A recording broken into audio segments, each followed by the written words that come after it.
Bismillahirrahmanirrahim. Assalamualaikum warahmatullahi wabarakatuh. Apa kabar anak-anak kelas 8? Kita jumpa lagi dalam bab 5 yaitu tentang sistem pencernaan manusia. Masih ingat kan masa-masa sebelum kita tidak boleh lagi datang ke sekolah, makan bersama di sekolah, saling bercerita, kemudian dengan menu yang berbeda-beda, kalian bisa saling berbagi. Ya, mudah-mudahan nanti setelah COVID ini berlalu, suasana makan bersama di sekolah bisa kembali kita nikmati. Anak-anakku sekalian, apa saja yang ada dalam pelajaran bab 5?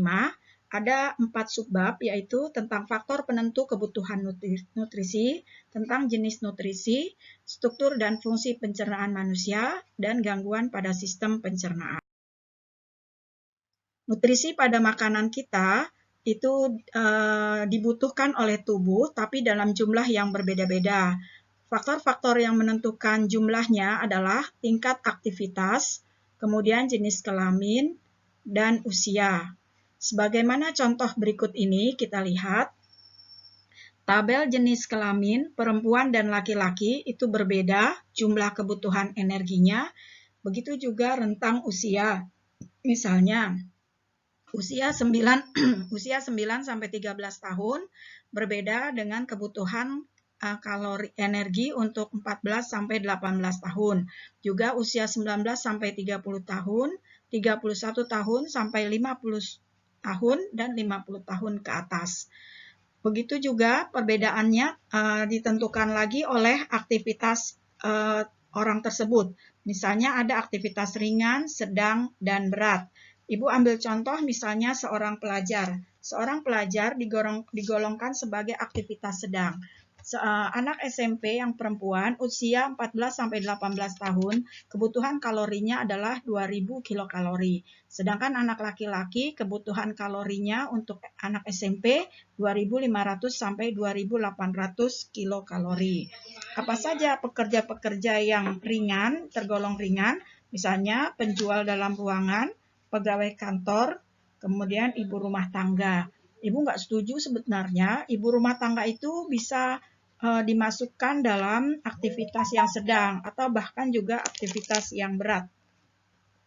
Sedangkan aktivitas yang sedang di sini contohnya adalah guru, penjual di luar ruangan, dan perawat, kerja bangunan, buruh, dan olahragawan. Selanjutnya kita lihat di sini beberapa aktivitas yang berkaitan dengan aktivitas misalnya berjalan naik tangga. Berjalan naik tangga dibutuhkan kalori sebesar 1100 kilokalori apabila berjalan naik tangga selama 1 jam. Berlari dibutuhkan kalori 570 apabila dilakukan selama 1 jam. Lalu jangan kalian kira istirahat tidak mengeluarkan kalori. Selama 1 jam kita istirahat, kalori yang dikeluarkan sebesar 100 kilokalori. Nah, jumlah makanan yang dikandung dalam 1 mangkuk sayur sop tomat itu 110 kilokalori. Sedangkan sup jamur 1 mangkoknya mengandung kalori 83 kilokalori dan seterusnya. Jumlah ini dianggap sebagai ukuran yang umum. Namun apabila ada tambahan lagi di dalam makanan tersebut, tentu itu namanya keadaan yang khusus. Ini hanya ukuran secara umum saja. Kita lihat di bagian tengah ada piring yang berisi makanan, dikelompokkan menjadi 4 bagian, lalu di sebelahnya ada segelas susu. Ini ilustrasi untuk makanan 4 sehat 5 sempurna. Makanan yang sangat baik untuk tubuh kita karena mengandung unsur gizi yang lengkap. Makanan yang sehat adalah makanan yang mengandung zat gizi serta terjamin kebersihannya. Maka restoran yang paling aman, yang paling bersih, yang paling menyehatkan adalah restoran di dalam dapur rumah kamu masing-masing.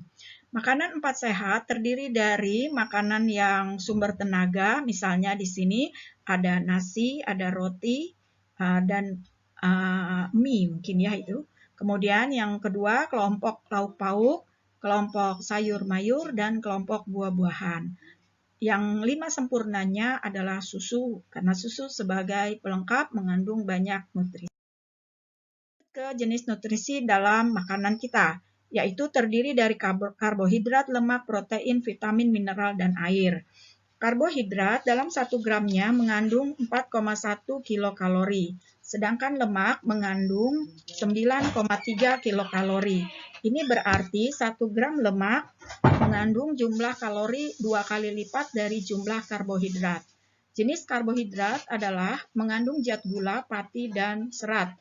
Pati dan serat disebut juga karbohidrat kompleks. Zat karbohidrat yang mengandung gula contohnya ada pada buah, madu, dan susu. Sedangkan yang mengandung padi dan serat ada pada umbi, padi, gandum, kacang-kacangan, sayuran, dan buah.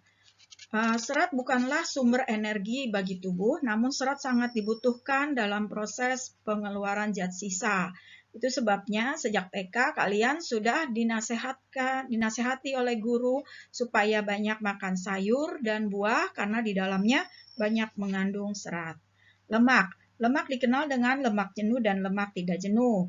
Juga lemak lemak nabati dan lemak hewani. Lemak tidak jenuh biasanya dalam wujud cair ketika berada dalam suhu kamar.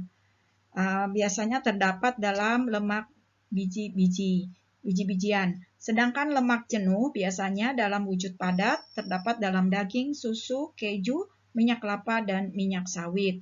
Apabila lemak jenuh ini berlebih di dalam tubuh, maka dapat meningkatkan kolesterol darah yang nanti pada akhirnya bisa menyebabkan sakit jantung dan stroke. Itu sebabnya kita harus menjaga keseimbangan nutrisi dalam tubuh. Protein. Protein di dalam tubuh sangat berguna untuk menghasilkan energi. Jadi tidak hanya karbohidrat dan lemak sebagai sumber energi, protein juga sumber energi. Protein berguna juga untuk pertumbuhan dan mengganti sel-sel tubuh yang rusak, menghasilkan enzim, hormon, dan antibodi. Protein adalah suatu molekul besar yang terdiri dari unsur karbon, hidrogen, oksigen, dan nitrogen. Protein terbagi menjadi 2 jenis, yaitu protein hewani dan protein nabati. Protein nabati atau yang berasal dari tumbuhan bisa kita peroleh dari kacang kedelai, kacang hijau, kacang panjang, dan sebagainya. Nah, makanan yang umum dimakan orang Indonesia adalah tempe. Tempe ini adalah suatu contoh protein nabati. Vitamin dalam tubuh diperlukan dalam jumlah yang sedikit namun penting, jadi jangan disepelekan.